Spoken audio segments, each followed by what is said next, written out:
Olá, amigos da JPTV e do portal JP News. Estamos aqui no consultório dentário do Dr. Newton Zirbes para mais um programa Na Cadeira do Dentista. É um programa que a gente viaja pela memória do Newton. Tudo bem, Newton? Tudo bem.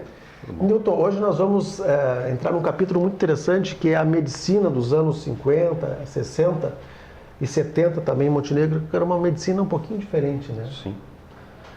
Eu convivi bastante naquela época e eu poderia te falar assim, discorrer uma tarde inteira sobre os episódios que a gente convivia, né? Certo. Mas se ouviu falar há pouco tempo ainda na medicina familiar, né? Sim. Uma medicina voltada essencialmente um médico considerado o médico da família, né? Certo. Naquela época nós tínhamos essa medicina e aqui na nossa cidade vários médicos se dedicavam aos seus pacientes de uma maneira exclusiva, ou seja, ele fazia, o paciente procurava ele diagnosticava, dava o tratamento e acompanhava o tratamento com visitas domiciliares. Que bacana. Então, todos os dias, às 5 horas da tarde, mais ou menos, ele saía do consultório dele e percorria as residências dos pacientes para verificar como é que estava o tratamento, como é que estava o andamento, né? Eles iam a pé ou iam de carro? Tu lembra disso? Não, eu, por exemplo, conheci, tinha assim um convívio muito grande com o Dr. Teixeira, né? Certo. Era o nosso médico. Ele ia de carro.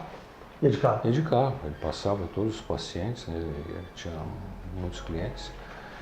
E a dedicação desses médicos, isso deixava os pacientes assim bem confortáveis, né? E inclusive auxiliava demais na cura, porque a presença do médico, né? Onde que o paciente podia desabafar a nível familiar, ele conhecia a família do paciente, claro, né? Todo aqueles problemas familiares que muitas vezes tem, né? Que isso repercute em problemas às vezes psicológicos que são traduzidos pela pessoa com problemas físicos, né? Que muitas vezes eles não existem, e sim eles aparecem por aqueles momentos em que a pessoa convive em casa, né? Então o tratamento era muito interessante, né? E aqui nós tínhamos vários médicos assim, né? Eu posso te citar esse médico, o Dr. Teixeira, o Dr. Fuad Simões, né? Um morava quase na frente do outro. Quase, né? Na frente do outro. O Dr. Tadai, né? Dr. Tadai. Dr. Tadai. E também na Ramiro, né? Um pouco mais adiante. Logo depois veio o Dr. Jacó Kirchner. O Dr. Jacó era um médico da Brigada Militar. Sim. E ele veio destacado para aqui, para o batalhão. Uhum. E logo já entrou no convívio da cidade, né?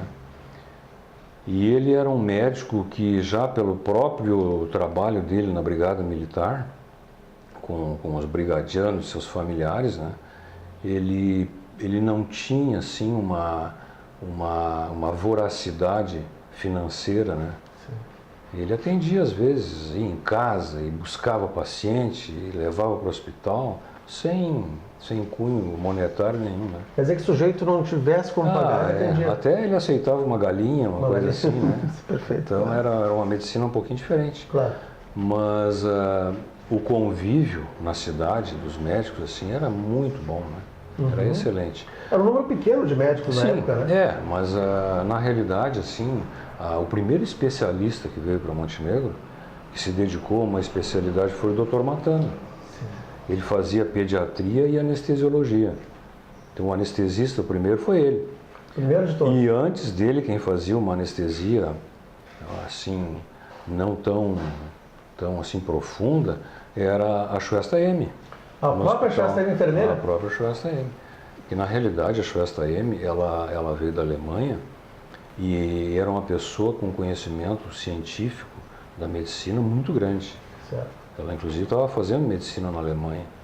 E com a guerra ela entrou para essa congregação da evangélica. Evangélica. Né? Isso tem um nome, né? Eles chamam de Schwester, né? A Schwester deve ser uma assim de enfermeiro ou uma pessoa parecida assim. Bom, e ela veio parar em Montenegro, né? E aqui o hospital, em 1930, por aí 31, que ele foi inaugurado, e ela já tomou as rédeas daquele hospital ali, né? Tu chegaste a ser atendido pela Schwester? Boa. A minha mãe nasceu, a minha avó ela estava com quase 7 meses de gestação. E naquela época, o fator RH praticamente não conheciam, era de pouco conhecimento. Então, o meu avô tinha um fator RH e a minha avó outro. E o feto ficou com o fator RH do meu avô, então começou a se tornar um corpo estranho para minha avó. E a minha avó abortou com quase 7 meses.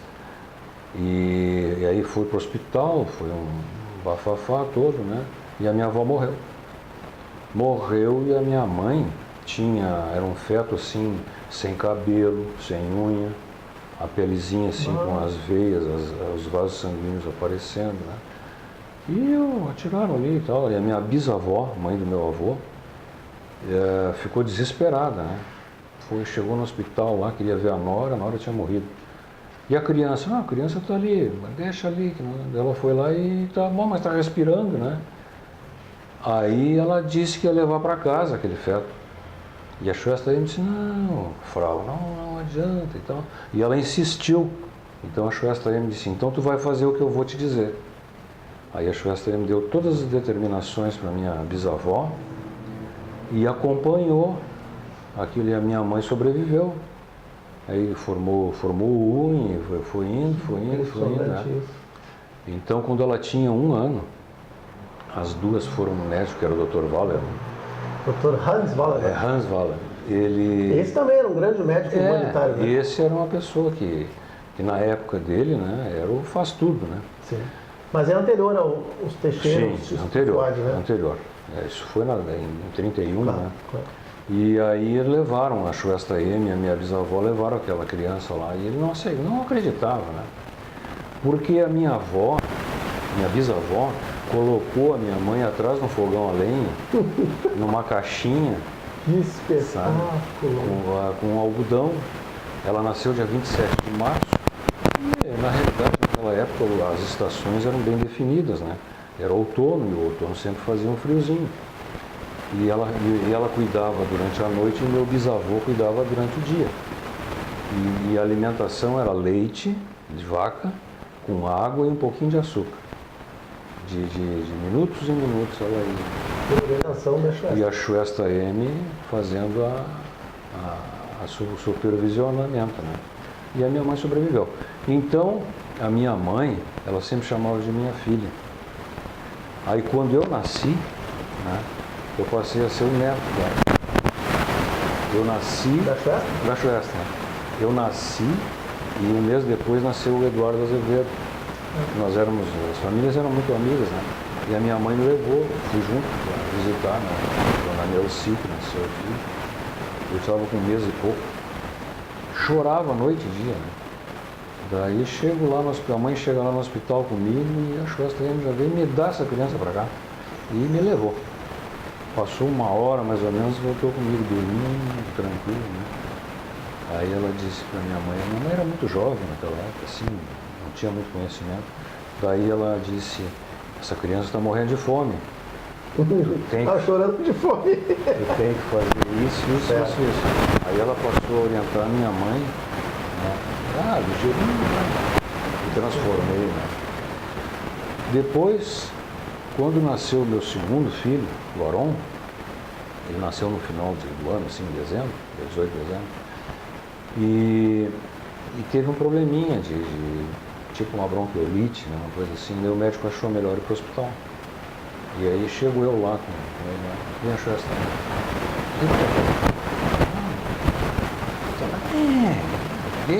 deixa aí, vamos cuidar.